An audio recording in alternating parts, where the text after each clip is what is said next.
I'm Carrie Peters, a recognized thought leader in the Microsoft Dynamics community and a Microsoft MVP for business applications. Welcome to the Get Your New View podcast.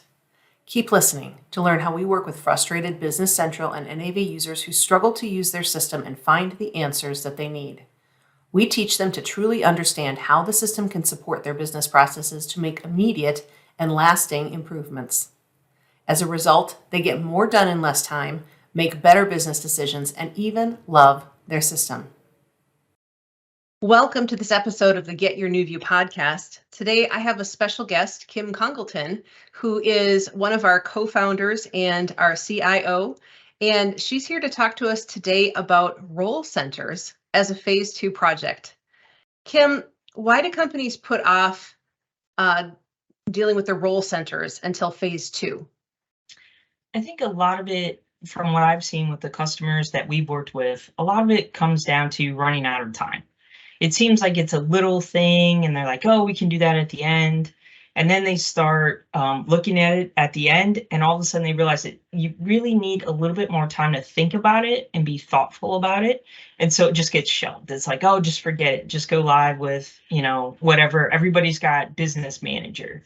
And then everybody's using tell me to find everything. So I think it really comes down to time and time management, and not really dedicating time in the project plan to actually deal with it realistically. Because you really need to say, how many role centers do I have? And then it's, okay, which ones of these fit? They're not a perfect fit. So then how do I deal with it when it's not a perfect fit? So, they kind of run out of time. Yeah. Is it difficult to put this into place after go live? No, I think this is a really good project as part of that phase 2. It's one where you can get a lot of bang for your buck. It'll help people be more efficient. It's a nice one to kind of roll out because you can be successful at it, and it'll have a huge impact. So it's kind of that quick win right after the go live, and that's one of those I like to do a lot with people. Yep. So what can you tell companies about the role centers that maybe they don't know that would convince them to move forward with this type of a project? That's a really good question. I would say the biggest thing that people forget about is how much easier it'll make somebody's job. We kind of take for granted that every time we go into somebody's environment, we always have to search for stuff, and you never know where they've got stuff. But for the end users to not have to search and just to be able to click on their favorites at the top, which I think is something that not enough people use. And then the activity queues, and really identifying maybe there's one activity queue you just need to add. And then it makes it really easy for somebody to come in and say, okay, what do I need to focus on today?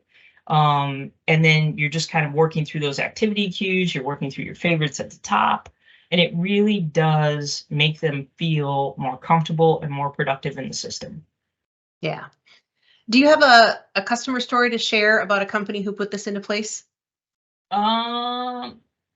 Yes. So, classic one, we came into a customer and they all had business manager no matter what. So everybody had business manager. And then it was kind of funny because there was one person that had decided to streamline his role center. But what he forgot about, and I think what a lot of people forget about, is not all the role centers show for you to choose from them.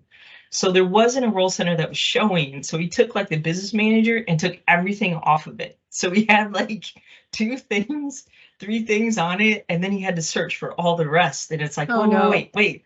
So we actually could just show the one that he wanted, and then it was a really pretty quick win. Just show him the one that he wanted, pick that one, and then have him go in and personalize that one. So that one was a pretty good one. I'm like, wow, okay. That's one way to do it, So. It sure is. Yeah. And I noticed that what you said too is using search all the time. I had a class that we were teaching at one point, and I asked this group, I said, take one day of your job and write down on a Post-it note how many times you use tell me.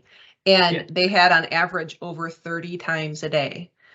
So we sat down, we said, okay, what can we do with your role center so that you don't have to do that 30 times a day? You can just get to what you need in the first place.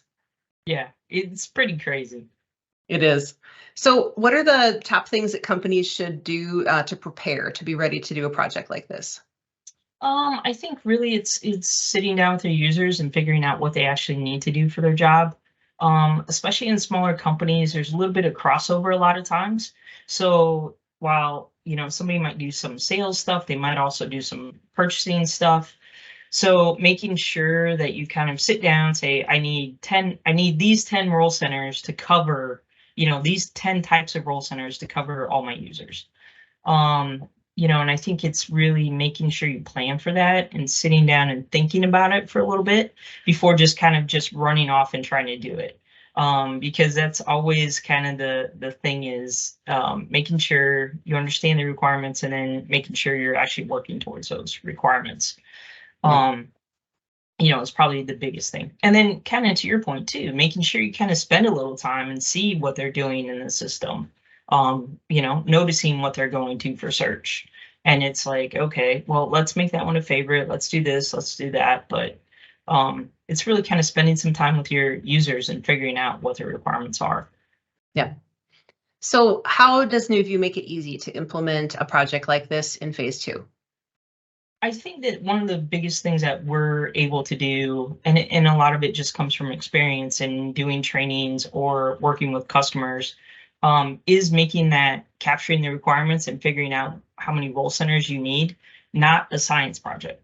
I think if you kind of try and do it on your own, sometimes it can feel like so daunting and it's like this big thing.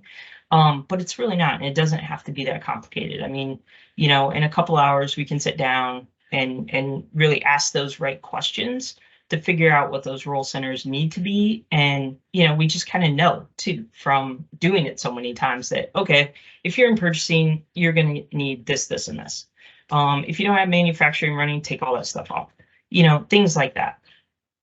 Yeah, wonderful.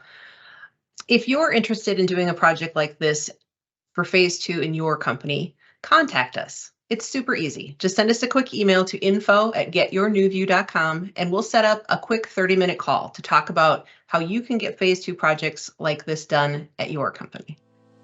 Did your team ever really get good training to understand how to use your business software? Do you think you could use more features of your software if you just knew how? Are you frustrated with inefficiency that never seems to get better? Do you suspect that there just has to be a better way, but you don't know what that is? We believe every company can benefit from increased efficiency and higher utilization of their software, and that it's possible to have fun while learning exactly how to do that. The experts at NewView Strategies work with frustrated Business Central and NAV users who struggle to use their system and find the answers they need. We teach them to truly understand how the system can support their business processes to make immediate and lasting improvements. As a result, they get more done in less time, make better decisions, and even love their system. Please contact us at getyournewview.com to get started.